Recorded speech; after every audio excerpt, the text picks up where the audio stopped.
Hi hello నమస్తే this is Varna welcome to Suman TV. Right now నేను కర్నూలులో ఉన్నటువంటి Gauri Gopal hospitals chief cardiac surgeon Lakshmana Swamy గారితో ఉన్నాను అనమాట.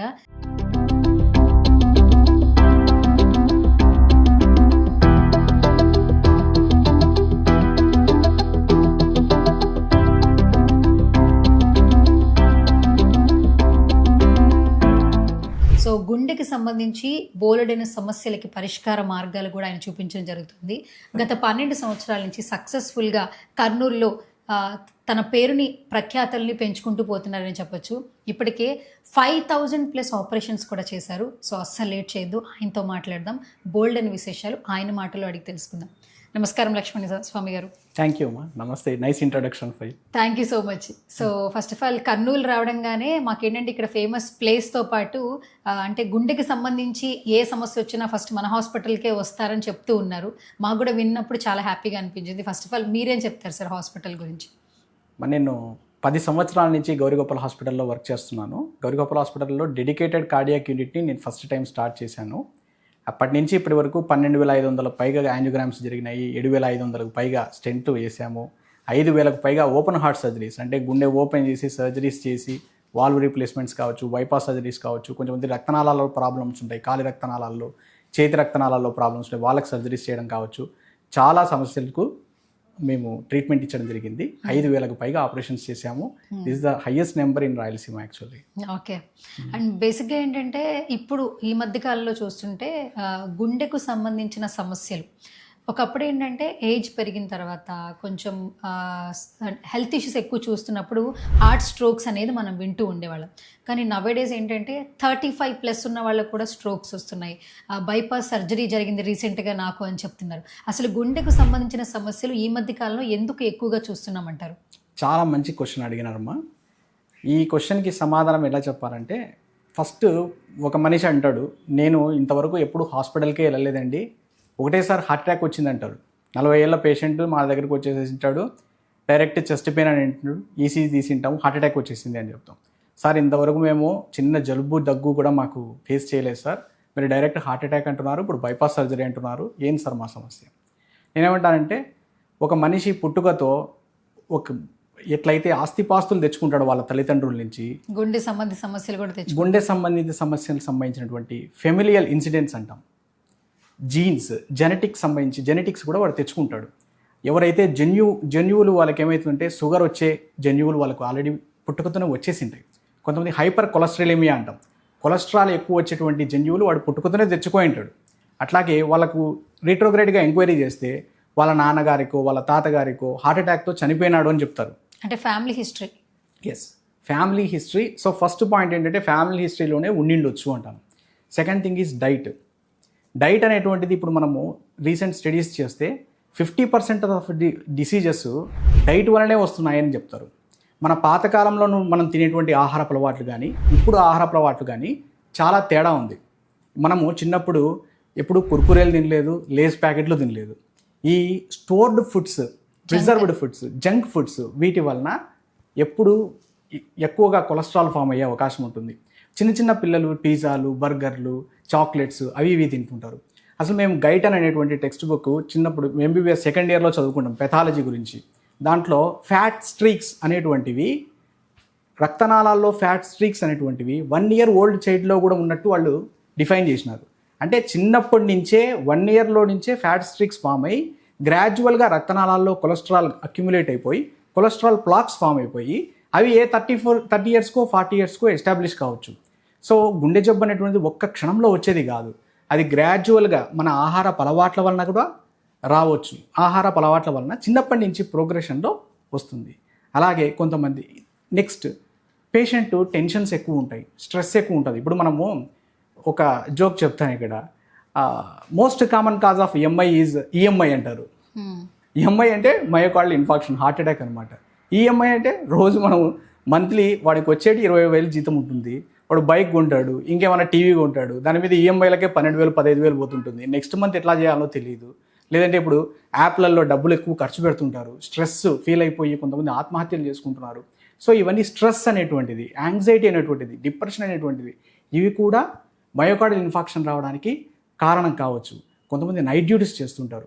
నైట్ డ్యూటీస్లో నిద్రలే ఉండవు. నిద్రలేని నైట్ డ్యూటీస్ ఉన్నప్పుడు పాజిటివ్ హార్మోన్స్ పోయి నెగిటివ్ హార్మోన్స్ వస్తాయి. నెగిటివ్ హార్మోన్స్ వచ్చినప్పుడు గుండె మీద లోడ్ పడిపోయి హార్ట్ అటాక్ రావడానికి అవకాశం ఉండొచ్చు. అంటే నేను బీడీలు తాగినా, సిగరెట్లు తాగినా, మందు కొట్టినా, నాకేం తాగలేదు, నేను ఏం చేయలేదు, అయినా నాకు హార్ట్ అటాక్ ఎందుకు వచ్చింది అంటే ఇది మనలోనే ఉంది. ఫస్ట్ జెనెటిక్స్ అనేటువంటిది అన్అవాయిడబుల్. ఫుడ్ అనేటువంటిది you have to change your food habits.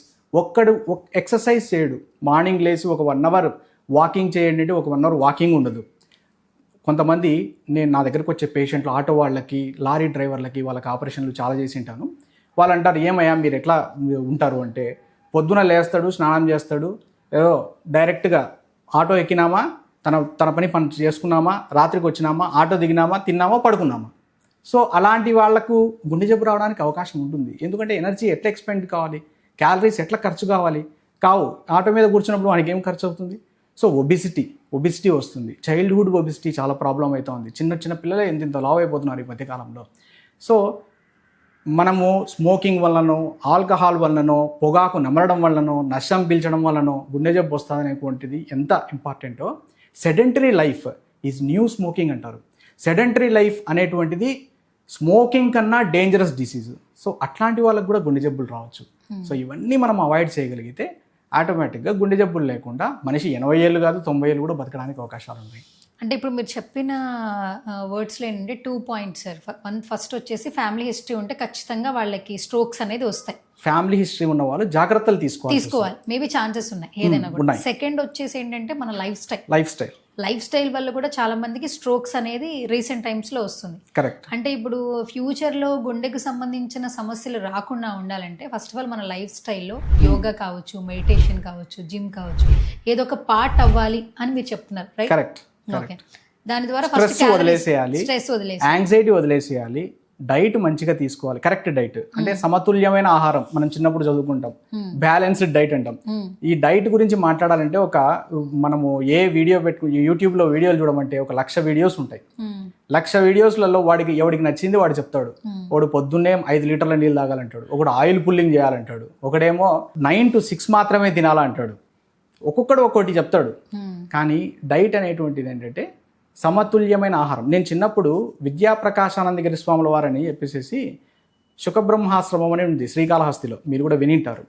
నేను చిన్నప్పుడు 7th క్లాస్లోనో 8th క్లాస్లోనో ఆయన ప్రవచనాలు విన్నాను. ఆయన చెప్పడం ఏంటంటే, అన్నం తినడం ఆకలి అయినప్పుడు ఎంత ఆతృతగా పోయి తింటాం, తిన్న తర్వాత లేచి వచ్చినప్పుడు అంతే స్పీడ్గా వచ్చేయగలిగేటట్టు ఉండాలి. మన వాళ్ళు ఎట్లా తింటారంటే ఇక్కడి వరకు తింటారండి, ఇక్కడి వరకు తిని తేపుకుంటూ ఇప్పుడే తిన్నారా, కొద్దిసేపు రెస్ట్ తీసుకుంటారా అనే స్టేజ్లో ఉంటారు. సో ఆ లెవెల్లో తినకూడదు. ఒక స్టమక్ మనము ఒక బాల్ లాగా ఊహించుకుంటే ఒక 50% ఫుడ్తో నింపాలి, 25% నీళ్లతో నింపాలి, ఒక 25% ఎంటీ వేకెంట్ ఎయిర్ ఉండాలి. అలా తిన్నప్పుడు మనకు డైట్ ఎంత అవసరమవుతుందో అంతే అవసరమవుతుంది. అలాగే సమతుల్యమైన ఆహారం అంటే ఆకుకూరలు, కూరగాయలు, పండ్లు, డ్రై ఫ్రూట్స్, మిల్లెట్స్, సీరియల్స్, అలాగే ప్రోటీన్స్ అన్నీ కరెక్ట్గా ఉండాలి. అంతేగాని కొంతమంది చెప్తారు ఓన్లీ కొబ్బరి నూనె తాగిది ఉండాలి, లేదంటే రోజు 12 ఎగ్గులు తినాలి, లేదంటే రోజు కొంతమంది ఓన్లీ మేము వెజిటబుల్సే తింటున్నాం సార్. కొంతమంది ఆడవాళ్ళు చెప్తుంటారు మేము ఓన్లీ ఫ్రూట్సే తింటున్నాం సార్. డైట్ తిద్దామంటే దానివల్ల ఏం ఉపయోగం ఉంటుంది? ఫ్రూట్స్ తింటారు, దానివల్ల మీకు విటమిన్స్ రావచ్చు, మినరల్స్ రావచ్చు. ప్రోటీన్స్ ఎక్కడ వచ్చినాయి? ప్రోటీన్స్ ఎప్పుడైతే రాలేదో అమైనో యాసిడ్స్ రావాల్సిన అవసరం ఉన్నప్పుడు మజిల్ లాస్ అవుతుంది. మజిల్ లాస్ అయినప్పుడు ఆటోమేటిక్గా వెయిట్ లాస్ అవుతారు.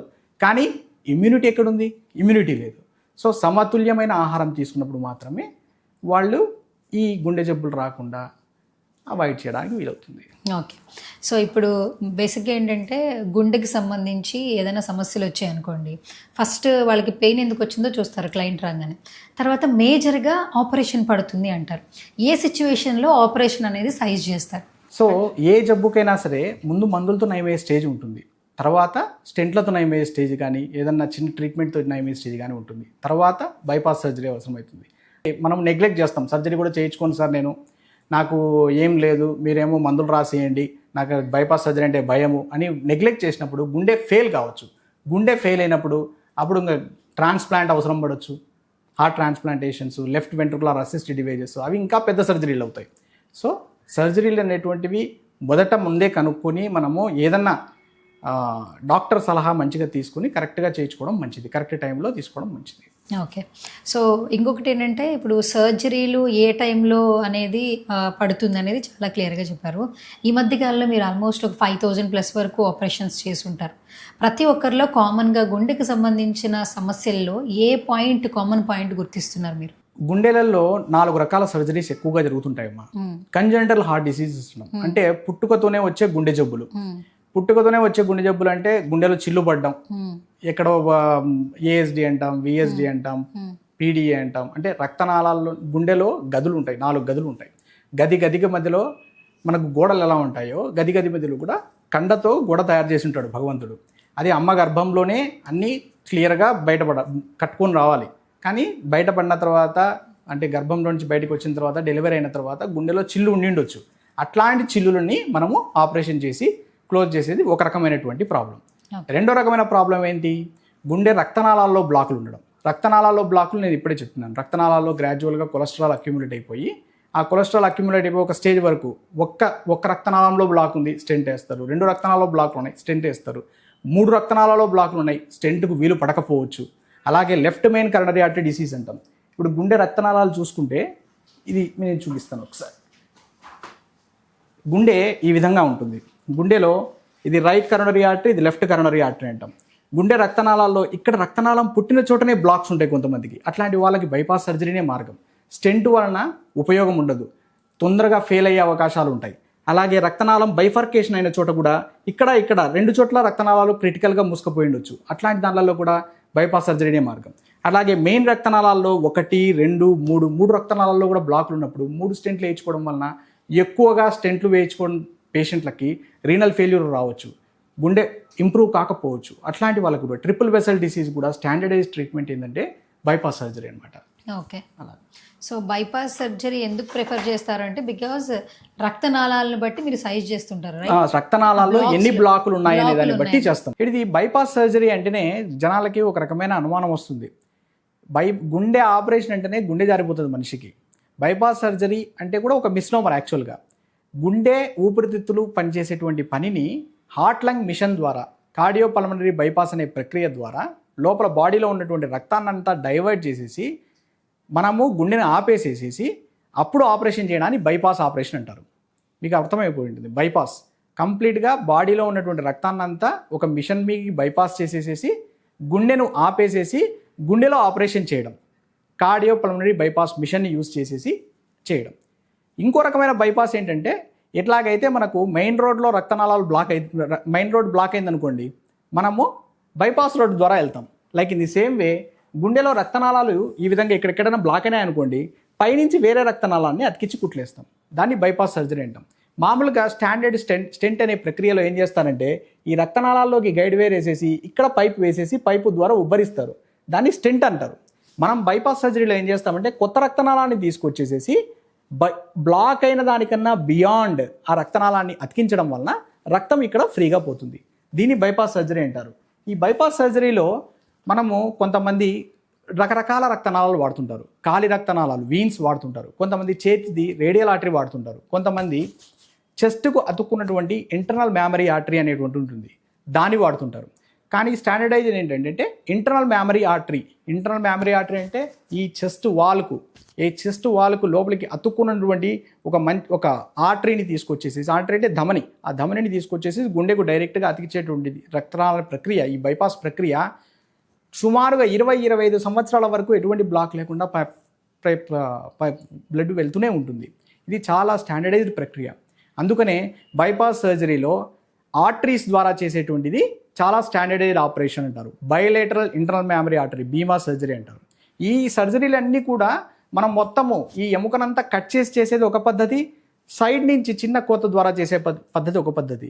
మినిమల్లీ ఇన్వేసివ్ కార్డియాక్ సర్జరీ అంటే చాలామంది భయపడుతుంటారు, మొత్తం ఇదంతా కట్ చేస్తే మాకు చాలా నొప్పి వస్తుంది, అది ఊండి హీల్ అవుతుందా లేదా అని భయపడుతుంటారు. ఎముక కట్ కాకుండా ఎముక మధ్య భాగం నుంచే ఈ 2 పక్కటెముకల మధ్యలో నుంచి చిన్న ఇన్సిషన్ ఇచ్చేసేసి అందులో నుంచి మనం బైపాస్ సర్జరీ చేయడాన్ని minimally invasive cardiac surgery mix CABG అంటారు.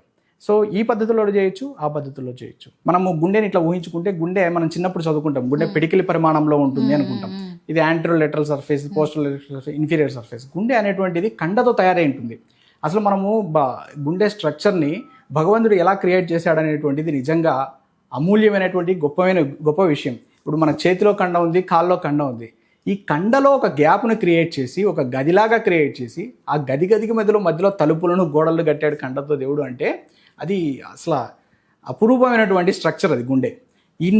ఇంత చిన్న గుండె ఇంతకన్నా పెరిగితే పిడికిలి ప్రమాణంలో ఉండేది నార్మల్ సైజ్ అంటాం. అంతకన్నా ఎక్కువ పెరిగితే కార్డియోమెగాలి సైజు పెరిగిపోయింది అంటాం. ఆ సైజు పెరిగిపోయిన దానిలలో ఏదైనా వాల్స్ దెబ్బతినడం అంటే ఒక మిస్నోవర్ ఉంది. వాల్వ్ అంటే ఏంటి, రక్తనాళాలు అంటే ఏంటి, రక్తనాళాలు మూసుకుపోయినా వాల్స్ మూసుకుపోయినా అంటుంటారు. వాల్స్ అనేటువంటివి వేరు. వాల్స్ అనేటువంటివి కవాటాలు అంటాం. కవాటం అంటే ఏంటి, గుండె గదికి మధ్యలో మనకు తలుపులు ఎట్లుంటాయో గుండెలో కూడా గదికి మధ్యలో వాల్వ్ లేదా కవాటాలు అనేటువంటి ఉంటాయి. ఆ కవాటము ఖరాబ్ అయినప్పుడు అంటే డ్యామేజ్ అయినప్పుడు అది సన్నబడిపోవడము, లీక్ కావడము, ఒక చోట నుంచి రక్తం ఇంకో చోటికి లీక్ కావడము, లేకుంటే సన్నబడిపోవడం వల్ల ఒక చాంబర్ ఉబ్బిపోవడము, రక్తం ఫ్రీగా ఆడదు కదా, అప్పుడు ఉబ్బిపోవడము జరుగుతుంది. అట్లాంటివి వాల్వ్ రీప్లేస్మెంట్ సర్జరీస్ అంటాం. అది 3వ రకమైన సర్జరీస్. 4వ రకమైన ప్రాబ్లం ఏంటంటే గుండెలో ఎక్కడైతే వాల్స్లోంచి రక్తం ఫ్రీగా పోవాల్సిన చోట కండ పెరిగిపోతుంది, కండ ఓవర్గా పెరిగిపోతుంది. అది చిన్నపిల్లల్లో పెరగవచ్చు. Pulmonary stenosis, sub valvular pulmonary stenosis అంటాం, అట్లా కూడా జరగవచ్చు. లేదంటే కొంతమందికి హెచ్ఓసిఎం అంటాం. అంటే లోపల కండ పెరిగిపోయి రక్తం ఫ్రీగా బయటికి పోదనమాట. బయటికి పోనప్పుడు ఎంతవరకు కండ పెరిగిందో అంత కండను కట్ చేసేస్తాం. కట్ చేసినప్పుడు రక్తం ఫ్రీగా ఆడడానికి అవకాశం ఉంది. ఈ 4 సర్జరీస్ కాకుండా నేను ఇందాకనే చెప్పినాను, హార్ట్ ఫెయిల్యూర్ సర్జరీస్ అంటే గుండె కంప్లీట్గా ఫెయిల్ అయిపోయి ఉంటుంది. అట్లాంటి వాళ్ళకి ఇంకా హార్ట్ ట్రాన్స్ప్లాంటేషన్ కానీ, assisted devices, ventricular assisted devices కానీ ఇట్లాంటివే మార్గం ఉంటాయి. వాల్వ్స్ లేదా కవాటాల జబ్బులు అంటుంటారు, అసలు వాటి గురించి ఒకసారి వివరిస్తారా? ఎస్, ఇందాకనే చెప్పానమ్మా, గుండెలో 4 గదులు ఉంటాయి. గది మధ్యలో వాల్వ్ లేదా కవాటాలు ఉంటాయి. ఆ కవాటం కూడా ఎలా ఉంటుందంటే ఇప్పుడు మనకు తలుపులు ఎలాగా మనకి హింజెస్ ద్వారా మూవ్ అవుతాయో కవాటానికి 15, 16 సమ్టైమ్స్ 20, 25 థ్రెడ్స్ లాంటి స్ట్రక్చర్స్ ఉంటాయి. ఆ థ్రెడ్స్ లాంటి స్ట్రక్చర్స్ కండలోకి చొచ్చుకొని పోయి ఉంటాయి. ఆ స్ట్రక్చర్స్ థ్రెడ్ మూవ్ అయినప్పుడు వాల్వ్ ఓపెన్ అవుతుంది, థ్రెడ్ లూజ్ అయినప్పుడు క్లోజ్ అవుతుంది. ఆ విధంగా ఆ స్ట్రక్చర్ని తయారు చేసి ఉంటారు. ఆ థ్రెడ్స్ ఏమైనా 1-2 పగిలిపోయినాయి అనుకోండి, వాల్వ్ లీక్ అవుతుంది, దాన్ని రీగర్జిటేషన్ అంటాం. లేదంటే కొన్ని రుమాటిక్ హార్ట్ డిసీజెస్ అంటే చిన్నపిల్లల్లో కాళ్ళ నొప్పులు, కీళ్ళవాతాలు, జ్వరాలు అట్లాంటివి వచ్చినప్పుడు దానికి సంబంధించినటువంటి ఆటోఇమ్యూన్ యాంటీబాడీస్ గుండెలోని వాల్వ్స్ను దెబ్బతీస్తాయన్నమాట. ఆ వాల్వ్స్ ఉబ్బిపోయి మందం ఎక్కిపోయి అవి పూర్తిగా కదలకుండా స్ట్రక్ అయిపోతాయి. అవి స్ట్రక్ అయినప్పుడు కొంతమందికి స్టీనోసిస్ అంటాం, సన్నగా అయిపోతుంది. మామూలుగా ఉండాల్సిన వాల్వ్ పూర్తిగా తెరుచుకోకుండా ఒక లెవెల్లో స్టక్ అయిపోవడం కానీ, పూర్తిగా మూసుకొని తెరుచుకోలేకపోవడం వల్ల కానీ స్టీనోసిస్ అంటే సన్నగా అయిపోవడం అనేది జరుగుతుంది. మందం ఎక్కిపోతాయి. అట్లాంటి మందం ఎక్కిపోవడం వలన ఊపిరితిత్తుల్లో రక్తం ఎక్కువగా నిలబడిపోయి ఆయాసం అనేటువంటిది పేషెంట్కి ఎక్కువ అవుతుంది. ఆయాసం ఎక్కువైనప్పుడు పేషెంట్ హార్ట్ ఫెయిల్యూర్లోకి వెళ్ళిపోతాడు. ఇట్లాంటి పేషెంట్స్కి వాల్వ్ తీసేసేసి కొత్త వాల్వ్స్ వేయాల్సి వస్తుంది. 4 వాల్వ్స్ ఉంటే మనకు 4 వాల్వ్స్లలో మైట్రల్ వాల్వ్స్, అయోర్టిక్ వాల్వ్స్ అనేటువంటివి చాలా ఎక్కువగా జబ్బులు వచ్చేటువంటివి ఉంటాయి. అవి లెఫ్ట్ సైడ్ ఉంటాయి. ఈ left side rheumatic heart disease అనేటువంటిది మన ఇండియాలో చాలా ఎక్కువగా ప్రాబ్లం ఉండేటువంటిది. కొంతమందికి వయసు రీత్యా వస్తాయి. సెనైల్ హార్ట్ డిసీజ్ అంటాం. సెనైల్ అంటే ఒక మందికి 70 మందికి 70 ఏళ్ళు 75 ఏళ్ళు వచ్చిన వాళ్ళకి లోపల వాల్వ్ వయసు రీత్యా మందం ఎక్కిపోతుంది. దాంట్లో శుద్ధ పేరుకొని పోతుంది. మనం కాల్షియం అంటాం కదా, ఆ శుద్ధ పేరుకొని పోవడం వలన వాల్వ్ సరిగ్గా కదలక రక్తం పూర్తిగా బయటికి రాక ఇబ్బంది పడుతుంటారు. సో అలాంటి వాళ్ళకు కూడా జబ్బులు ఉంటాయి. సో మనం డీజనరేటివ్ డిసీజ్ కావచ్చు, రుమాటిక్ హార్ట్ డిసీజ్ కావచ్చు, వయసు రీత్యా వచ్చినటువంటి వాల్వ్ డిసీజ్ కావచ్చు, వీటిలలో వాల్వ్ ఖరాబ్ అయినప్పుడు మనం వాల్వ్ తీసేసి కొత్త వాల్వ్స్ వేయాల్సి వస్తుంది.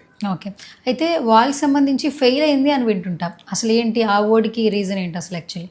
ఎస్, వాల్వ్స్ ఫెయిల్ అయినప్పుడు కంప్లీట్గా అంటే నేను చెప్పాను కదమ్మా, చాలా సన్నబడిపోయినాయి, లీక్ అవుతా ఉంది, దానివల్ల గుండె చాంబర్ మీద లోడ్ పెరిగిపోతుంది, గుండె ఒక పర్టికులర్ డోస్ కన్నా ఎక్కువ రక్తం ఎజెక్ట్ చేయాల్సి వస్తుంది. ఫెయిల్ అయినప్పుడు ఆ వాల్వ్స్ తీసేసేసి మనం కొత్త వాల్వ్స్ వేయాల్సి వస్తుంది. కొత్త వాల్వ్స్ 2 రకాలుగా ఉంటాయి. మెకానికల్ వాల్వ్స్, బయోప్రోస్టిక్ వాల్వ్స్ అంటాం. మెకానికల్ వాల్వ్స్ అంటే మెటల్ టైప్లో ఉంటాయి. అవి టిక్ టిక్ టిక్ అని ప్లాస్టిక్ ఏ విధంగా వాల్వ్ మూవ్ అయినప్పుడు మనకు సౌండ్ ఎలా వస్తుందో అలా సౌండ్ వస్తుంది. బయోప్రోస్టిక్ వాల్వ్స్ అంటే ఒక పిగ్ కానీ లేదంటే అంటే పంది యొక్క పెరికార్డియం అంటే ఏంటంటే గుండె మీద ఉన్నటువంటి పొర, అది మనకు ఉంటుంది, అన్ని జంతువులకు ఉంటుంది. కానీ ఈ పందులది కానీ లేకుంటే బొవైన్ పెరికార్డియం అంటాం. బొవైన్ పెరికార్డియం కానీ గుండె చుట్టూ ఉన్న పొర ద్వారా సపరేట్గా వాల్స్ డిజైన్ చేసి వాల్స్ను మన వాల్స్ ఎలా అవసరమో దాన్ని కన్స్ట్రక్ట్ చేసేసి అవి మనకు వస్తాయన్నమాట. వాటి బయోప్రోస్టిక్ వాల్స్ అంటాం. ఈ మెకానికల్ వాల్స్ ప్లాస్టిక్ వస్తువును మనం బాడీలో పెట్టామనుకోండి, రక్తం ఆడ గడ్డగట్టే అవకాశం ఉంటుంది. కాబట్టి వాటికి యాంటీ కోయాగులెంట్స్ అనేటువంటి ట్యాబ్లెట్స్ లైఫ్ లాంగ్ మింగాల్సి వస్తుంది. ఈ బయోప్రోస్టిక్ వాల్స్లో ఏమవుతుందంటే అది మామూలుగా జంతువుల నుంచి వచ్చినటువంటిది కాబట్టి ఫస్ట్ 2 to 3 months మనం బయోప్రోస్టిక్ వాడినా కానీ కూడా యాంటీ కోయాగులెంట్స్ లైఫ్ లాంగ్ మనం ట్యాబ్లెట్లు వేసుకోవాల్సిన అవసరం ఉండదు. కాకపోతే వేరే జంతువుది మనం వాడినాం అనుకోండి, అది మనకు పడచ్చు పడకపోవచ్చు. యూజువల్గా ఈ క్యాల్సిఫికేషన్ వాటిలో కూడా రావడానికి అవకాశం ఉంటుంది. కాబట్టి ఒక 10 సంవత్సరాల తర్వాతనో 15 సంవత్సరాల తర్వాతనో మళ్ళీ ఫెయిల్ కావచ్చు. సో గుండె జబ్బు రాకుండా చూసుకోవడం అనేటువంటి చాలా ఇంపార్టెంట్. ఒకసారి ఫెయిల్ అయిందంటే పెద్ద ఆపరేషన్ పడిన తర్వాత కొంచెం రిస్క్ అనేటువంటిది ఉంటుంది. లైఫ్ లాంగ్ మెడిసిన్స్ వాడాల్సి ఉంటుంది. ఓకే. సో వన్స్ ఆపరేషన్ పడుతుంది అని చెప్పిన తర్వాత, ఆపరేషన్ అయిన తర్వాత తీసుకోవాల్సిన జాగ్రత్తలు అంటే ఏం చెప్తారు డాక్టర్?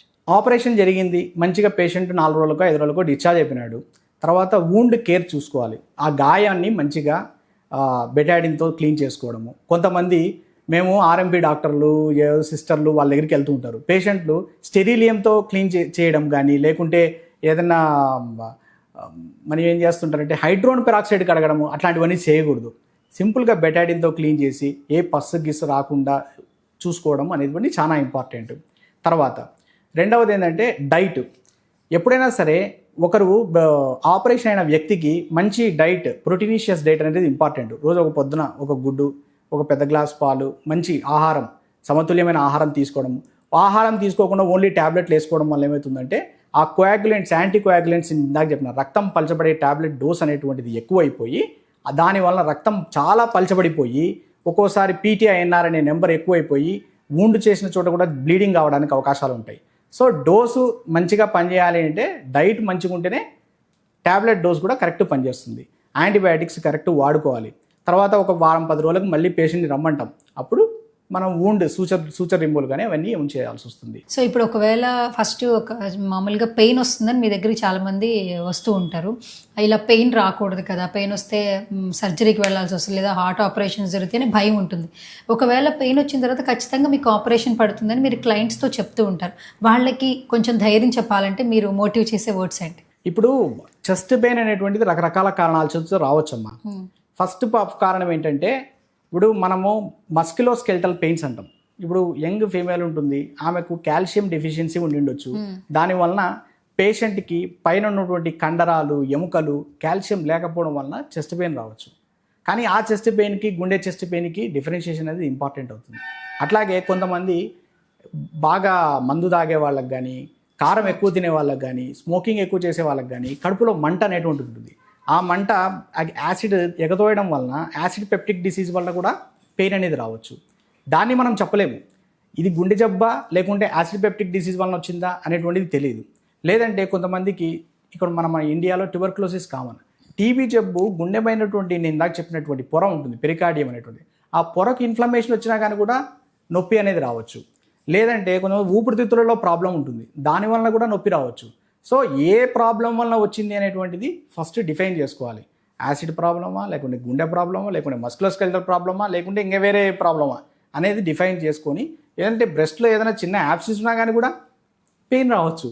సో ఈసీజీ తీసుకోవాలి, ఎక్కువ తీసుకోవాలి. ఒక ప్రాపర్ ప్రోటోకాల్ ప్రకారం వెళ్తే మనకు గుండె జబ్బు అనేటువంటిది బయటపడుతుంది. కాలి రక్తనాళాలు ఉబ్బాయి అంటుంటారు కదా, ఎందుకు డాక్టర్ అసలు అది? కాలి రక్తనాళాలు ఉబ్బడం అనేటువంటిది దాన్ని వ్యారికోజ్ వీన్స్ అంటుంటారు మన భాషలో, మామూలుగా మెడికల్ టర్మినాలజీలో. వ్యారికోజ్ వీన్స్ అంటే ఏంటంటే మామూలుగా కాలిలో ఇది వీన్స్కి సంబంధించిన జబ్బు. వీన్స్ అంటే సిరలు చెడు రక్తాన్ని శరీర భాగాల నుంచి గుండెకు చేరవేస్తాయి. ధమనులు అంటే మంచి రక్తాన్ని గుండె నుంచి శరీర భాగాలకు చేరవేస్తాయి. సిరలలో ప్రాబ్లము వచ్చినప్పుడు కొన్ని రకాల ట్రీట్మెంట్ ఉంటాయి. కాలి రక్తనాళాల సిరలు 2 రకాలు, superficial Venus system, deep Venus system అంటాం. అంటే చర్మం కింద రక్తనాళాలు కొన్ని ఉంటాయి, కండ లోపల కొన్ని రక్తనాళాలు ఉంటాయి. చర్మం కింద ఉన్న రక్తనాళాల నుంచి కండ లోపలికి రక్తనాళాల్లోకి ఆ రక్తం పాస్ అయ్యి ఆ కండ లోపల రక్తనాళాల నుంచి గుండెకి చేరాలి. ఇది 1 వే. ఈ 1 వే ఎప్పుడైతే 1 వే ట్రాఫిక్లో మనం ఎప్పుడైనా 1 వేలో ఉండాలంటే పోలీసుడు ఎట్లా ఉండాలో లోపల కూడా ఈ 1 వేలోనే రక్తం పాస్ కావాలంటే వాల్స్ లేదా కవాటాలు అనేటువంటివి ఉంటాయి.